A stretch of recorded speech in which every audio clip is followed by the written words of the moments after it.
right. Welcome, and thank you all for being here today. Thank you for joining today. I'm very excited to be back, and based on popular demand, the topic I'll cover today is probably one of the most controversial topics in commercial real estate, and multifamily falls in that realm: cap rates. But before we dive in, while we're kicking things off, first of all, welcome again for those of you who are joining. Type in where you are dialing in from, or logging in or watching from. Would love to connect with you. And for those of you who don't know me, my name is Vessi Kapulian. I'm a former commercial lender turned real estate investor. Today, I am actively investing in apartments, and I also help investors who are new to apartments or new to multifamily learn how to effectively and efficiently analyze deals from beginning to end, so they can minimize the risk of loss and do that even if they have never underwritten a deal before. Oh, hi, Tammy. Great to see you. Glad that you could join us.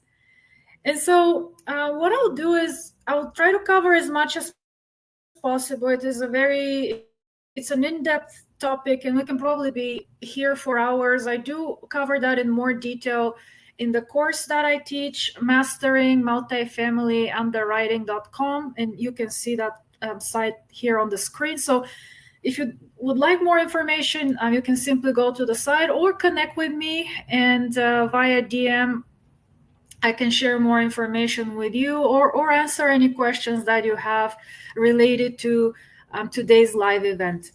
So, as we dive in, type win in the chat if you're new to multifamily, looking to get your first, maybe second deal done, and you want to learn how to analyze deals for success. So, type win in the chat. Also helps me connect with you better and answer any of your questions as well. But again, you can also DM in, and I'll happily have one-on-one discussion. Without further ado, let's begin by defining what cap rate is.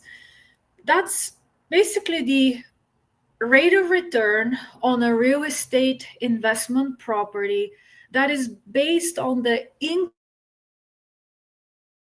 that such property is generating or is expected to generate, and it was purchased element of debt. Why?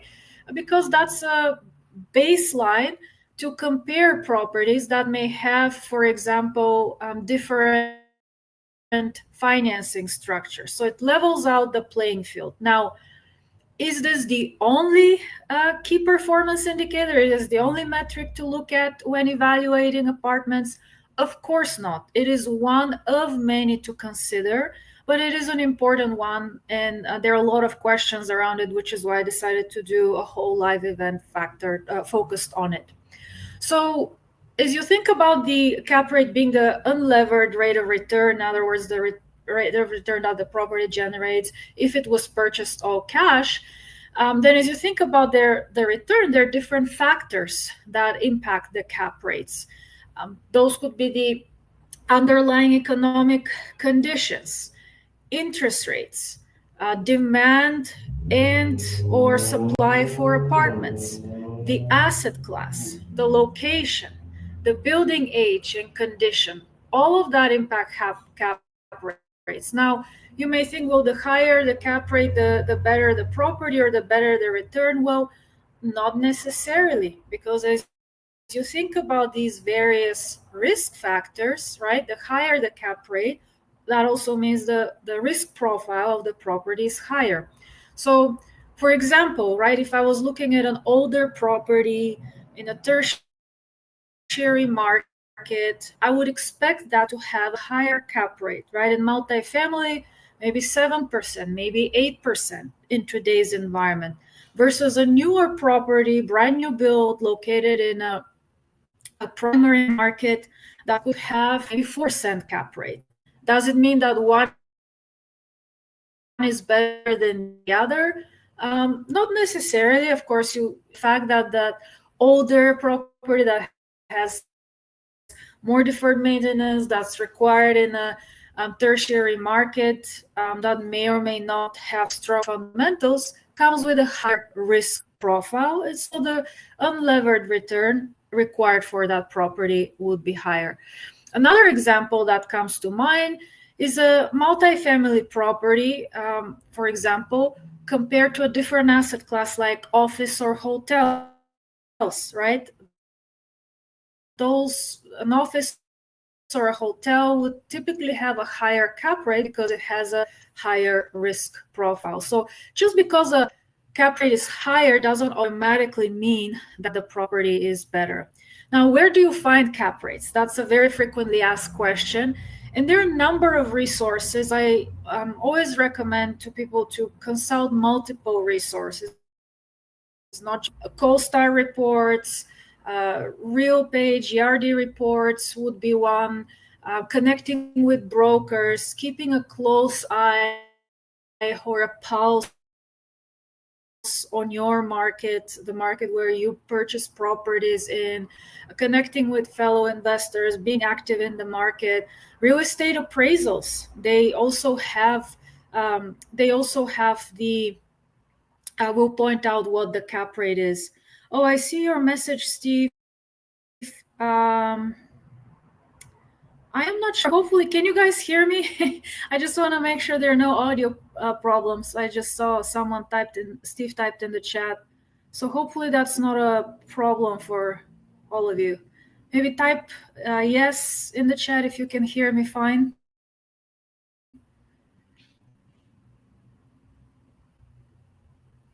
All right, I'll keep going. I don't see anything, and there's usually a bit of a delay between the comments, but if you can hear me, yes, please type in the chat. Okay. So we talked about what cap rates are, why they exist, how to evaluate. Okay, got it. Thanks, Steve. How to evaluate those, where to find them. I wanted to cover next what the different types of cap rates are, because that also typically creates confusion. And then I'll go through a live numerical example as well, so you can maybe visualize this and make it a little bit easier to comprehend. So one is the entry cap rate, also known as the purchase price cap rate. And that's typically calculated by taking the actual in-place net operating income of the property divided by the purchase price. So that would be the entry cap rate.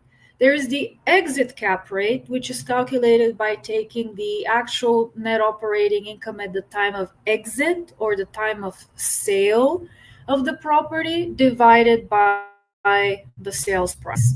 And then there's the market cap rate, which is the cap rate as determined by the marketplace at that time. And so let me actually bring up a live example and to show you how that is calculated. And I think it would be easier to see that on the screen. So give me one moment. Okay, so I'm getting messages that you guys can hear me okay, so that's good.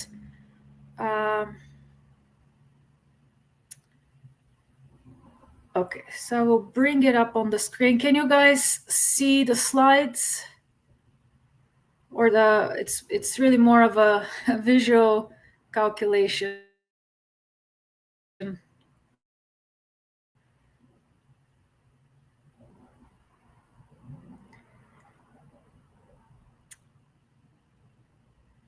Okay, so hopefully maybe give me a yes or type in the comments.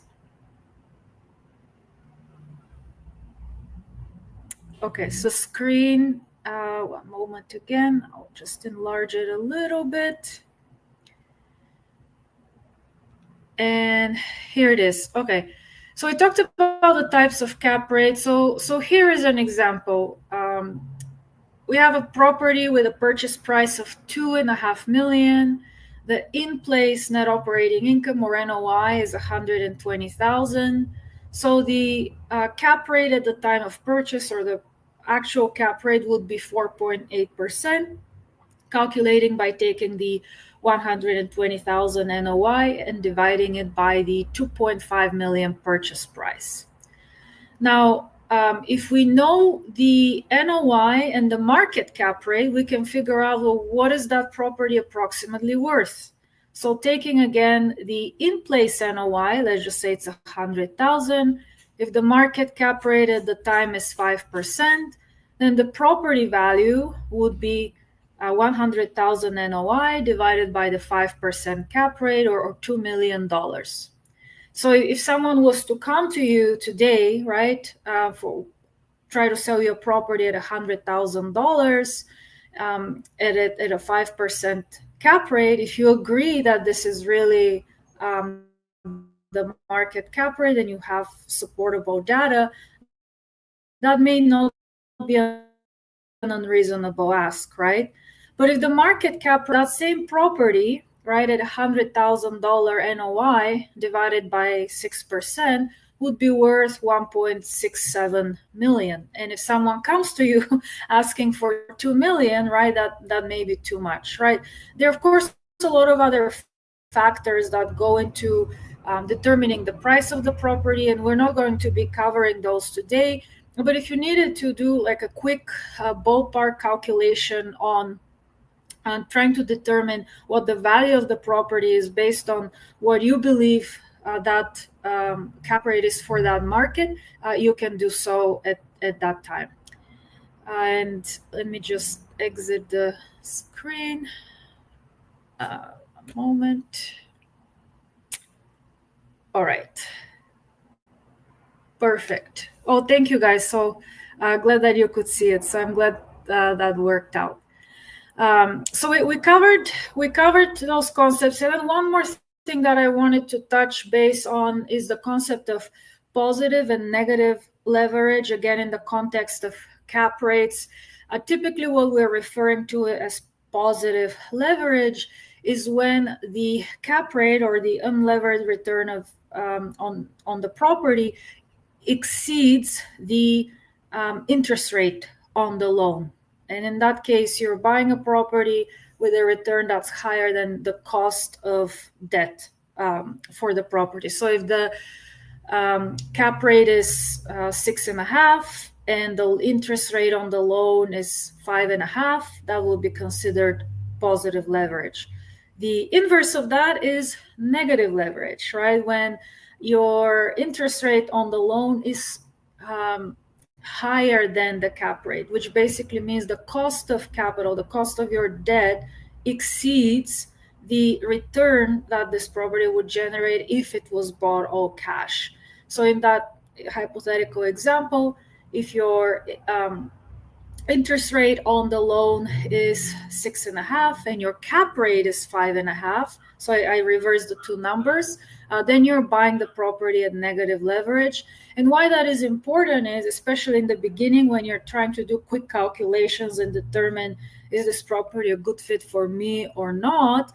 If it's negative leverage, more likely than not, is not going to cash flow, at least in the first year, or maybe even year two of operations, depending on how the rest of the deal is structured. And if you're a cash flow investor, right, and if that's important to you, that will be something that you will need to take into consideration as you decide whether that's a yay or a nay when it comes to the deal. So I know I spoke a lot, and I will pause for a second while you're getting in the questions coming in the chat. I know that there's a bit of a delay between the StreamYard and the different platforms. So while I wait for you guys to type those questions in the chat, I'll cover a couple that seem to be very frequently raised when it comes to cap rates. And they pertain to the idea of, are cap rates static? How do you Do you adjust cap rates? What do you do with that information, Bessie, when you know what the market cap rate is and where you're buying the property at? And typically, when I model out future cash flows, I would like to make a conservative assumption and assume that the markets will get worse before they get better at the time of exit. And what that means from a modeling perspective is I would assume that at the time of exit, my cap rate will be higher versus lower. So when I model that in my pro forma cash flow, that's an assumption I would like to make. Not everyone would agree with me, but why that is important is because cap rates actually have a multiplier effect on the value of the property. We walked through the calculations a few minutes ago where I showed you how you take the NOI divided by cap rate to come up with the value of the property and vice versa. So you can think of it as almost an inverse multiplier effect that they have on your pro forma or future valuation. In other words, it's probably one of the metrics, the other one being rents, cap rate being the first one, that has the biggest impact on your exit valuation. And so if you don't get that right, right, if you get that wrong, you can be in for a very, very unpleasant surprise at the time of exit.